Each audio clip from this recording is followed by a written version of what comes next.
Hi, my name is Maria, and today I'm going to show you how to use a grid to teach addition properties.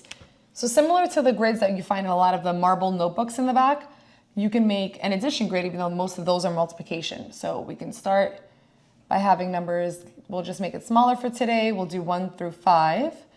And going vertically, you can make these numbers whatever you want. So I'm going to start by counting by tens instead of ones. So we'll go 10, 20, 30, and so on and so forth.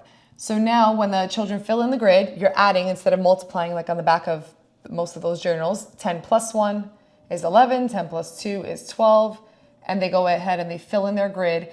And the reason that I would have tens going down instead of ones is so that the children can see that once they add these 21 and 31 and 41, that when you're counting by tens, they can see the pattern in the number changes, that it's just going to go 11, 21, 31, 41, and they can catch that pattern with the tens.